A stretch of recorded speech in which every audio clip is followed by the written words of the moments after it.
Tarka shi, Kilishi fa ta hasala a cikin kotu inda ta daddage ta burmama Sumayya wuƙa a cikinta a gaban alƙali, a gaban Abba Galadima wato mijin Sumayya, sannan kuma a gaban Mai Martaba, duk da cewa ga 'yan sanda ma a gefensu.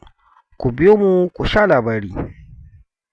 Barkanmu da sake kasancewa a wannan tasha mai albarka. Idan kai baƙo ne ka danna subscribe sannan ka danna ƙararrawar sanarwa ta yanda da mun ɗaura bidiyon mu za ka rinƙa ganin notification kana kallon shi kyauta.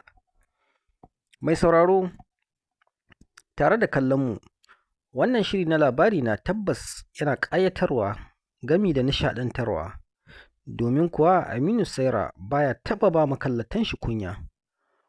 Haƙiƙa Aminu Saira mutane da yawa suna kawo shawarwari da mafita da hasashe akan abin da suke ganin zai wakana a shiri na gaba na ranar Juma'a mai zuwa, wato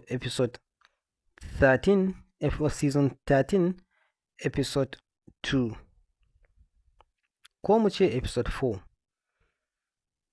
Mai sauraro, a shirin da ya gabata mun ga yanda Ismail ya tada jijiyan wuyoyi cewa lallai sam fa shi bai yadda da mutuwan 'yar uwarsa Shamsiyya ba. Kilishi kuwa ta fi kowa hasala, kuma Kilishi ta nuna cewa tabbas babu yanda za a yi su yadda da wannan ƙaddara wanda suke ganin Sumayya fa ta yi wannan kisa ne da gangan ba da ganganci ba. Haƙiƙa Kilishi ta ɗauki abin da zafi, inda ta ce fa ita ba za ta taɓa zura ido duk da cewa Mai Martaba Sarki ya ja kunnenta ya gargaɗe ta, ba ita kaɗai ba har da sauran kafatanin al'umman gidan da masarautan, cewa kada wanda ya sake ya faɗi akasin labarin da shi karan kanshi Mai Martaban ya faɗi, na cewa ita Sumayya, ita Shamsiyya ta mutu ne sakamakon wani ɗan ƙanƙanin jinya da ta yi. Kenan ta mutu ne kamar yadda kowa ke mutuwa bisa al'ada. Sai dai kuma kash, Kilishi fa ta buga tsalle, ta ce sam ba zai yiwu ba, inda ta sa ƙafa ta yi fatali da umarnin sarki, ta fara bi kafa-kafa tana yaɗa cewa Sumayya ta kashe Shamsiyya da gangan, ta yi yaji ne ta koma gida. Bayan ta koma gida ta dawo ba tare da an je an yi bikonta ba, don haka ta dawo da ƙudurinta dama na kashe Shamsiyya. Kada ku mance, Shamsiyya su suka fara zuwa ɗakin Sumayya suka tarar da ita.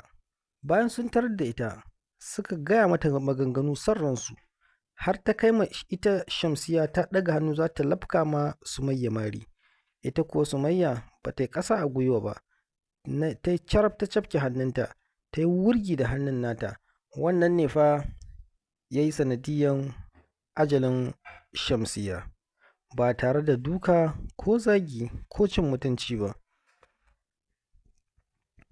Mai sauraro, wannan ɗaya ne daga cikin ra'ayoyin makallata wannan shiri na labarina, inda za mu ci gaba da kawo muku irin ra'ayoyin makallata wannan shiri. Domin kuwa shi wannan mai wannan ra'ayi cewa yi da Aminu Saira zai gane, da sai ya sa an je zaman kotu, inda Kilishi ta hasala, ashe dama ta zo da wuƙarta a cikin riganta, ta mamayi mutane da alƙali da duk mazauna waɗanda suke cikin wannan kotu, ta zaura da gudun tsiya ta samu Sumayya ta burma mata wuƙa a cikin cikinta. To tabbas idan Aminu Saira ya yi haka zai ƙara rikitar da 'yan kallo, sannan zai sanya musu wasi. Shari'a za ta ɗau zafi kamar yadda ake buƙata. Wannan ra'ayinsa kenan. A wani ɓangaren kuma akwai masu wasu ra'ayoyin daban-daban. Za ku iya rubuta mana ranku ra'ayin a comment section, za mu ɗauka mu kawo muku.